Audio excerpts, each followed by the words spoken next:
سلام، آیا پوهیدلاست چې many, much, lots of او a lot of ټول یو معنا لري، مګر استعمال ځایونه په جمله کې فرق لري. کچیری غواړي انګلیسي ژبه کې یاد شوي لغاتونه په صحیح ډول استعمال کړي او هر یو د ګرامر په لحاظ خپل په ټاکل شوي ځای کې استعمال کړي، نو دا ویډیو تر پای وګورئ.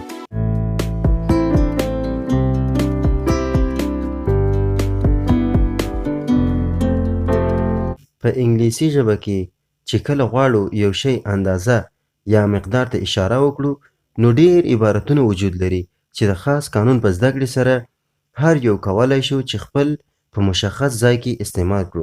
many, much, lots of او a lot of ټول یو ډول یعنی د زیات معنا لري، خو د استعمال طریقه په جملو کې توپیر لري چې هر یو به د درس په ادامه کې زده کړو.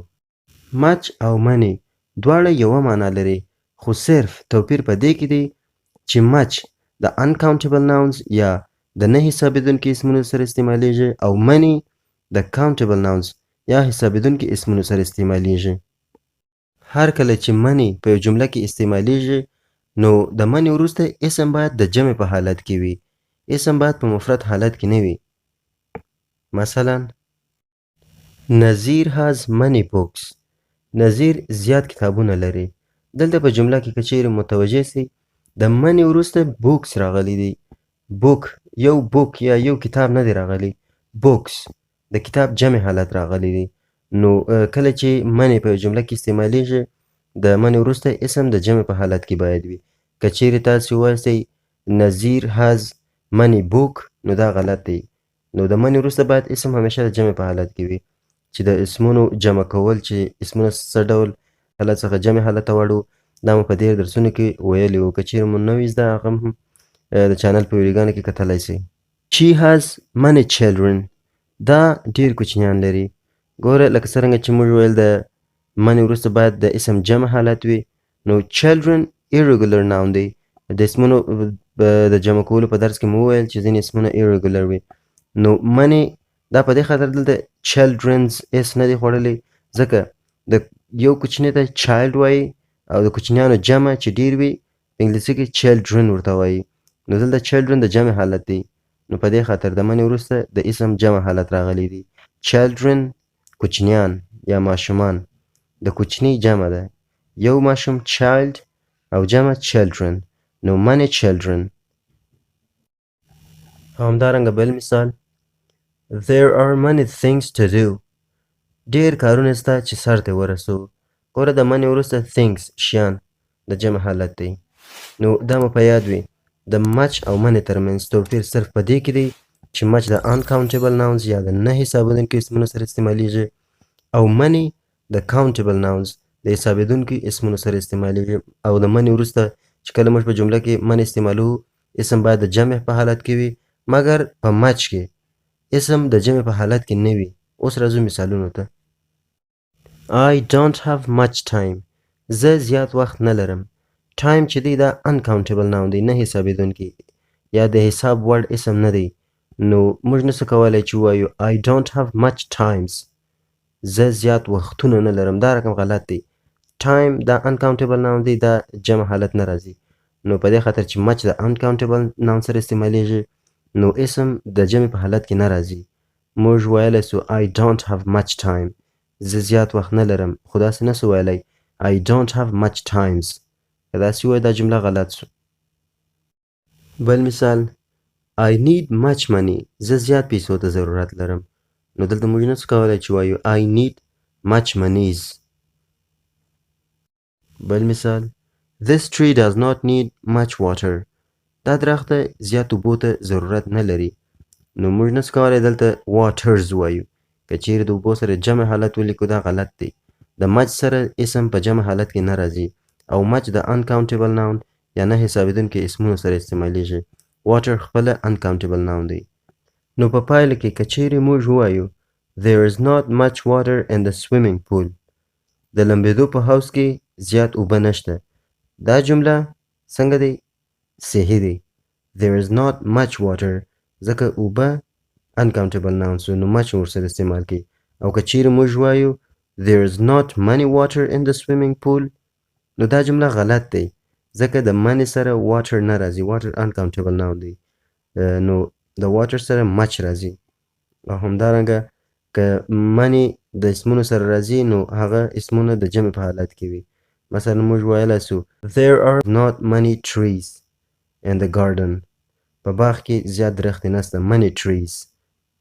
نو که چیرې موږ وایو there are not much trees دا غلط دی. نو much د uncountable noun سره many د countable noun سره استعمالیږي. او همدارنګه یوه خبره مو په یاد وي چې much په سوالیه جملو کې همیشه د جملې په آخر کې راځي. مثلا do you go to London much؟ آیا ته زیات لندن ته ځې؟ او همدارنګه په منفي جملو کې much هم د جملې په پای کې راتلی سي او هم د فعل څخه مخکې راتلی سي. مثلا د فعل څخه مخکې I don't much like living in London. دلته د فعل څخه مخکې راغلی. او همدارنګه د جملې په آخر کې I don't like living in London much. او که چیرې تاسې ووایستی I don't like living much in London نو دا جمله غلط دی. نو په منفي جملو کې یا به د فعل څخه مخکې راځي او یا هم د جملې په آخر کې راځي. او په سوالیه جملو کې much د جملې په آخر کې راځي. او همدارنګه ځینې عبارتونه لکه much more، as much، so much، too much دا هم په مثبتو جملو کې د much سره استعمالیږي چې ټوله د ډیر زیات معنا ورکوي. مثلا much more ډیر زیات، as much زیات، so much ډیر زیات، too much ډیر زیات. دا ټوله د ډیر زیات معنا لري. دا عبارتونه موږ کولی سو د much سره په مثبت جملو کې استعمال کړو. مثلا I go to restaurants so much I'm tired of them. زه رستورانتونو ته دومره زیات ځم چې ستړی شوی یم. She smokes too much. هغه ډیر سیګریټ څکوي یا ډیر زیات څکوي. Try to relax as much as possible. کوشش وکړئ چې ځان راحت کړئ یا استراحت وکړئ هغومره زیات چې ممکن. We'll need much more money than that. موږ تر دا ډیر زیات پیسو ته ضرورت لرو. او همدارنګه د much سره موږ very هم استعمالولی سو. مثلا I love her very much. زه د دې سره ډیر زیات مینه لرم. Thank you very much. مننه ډیر زیات. او داسې نور. نو په پایله کې much او money یو د بل مخالف یا متضاد دي.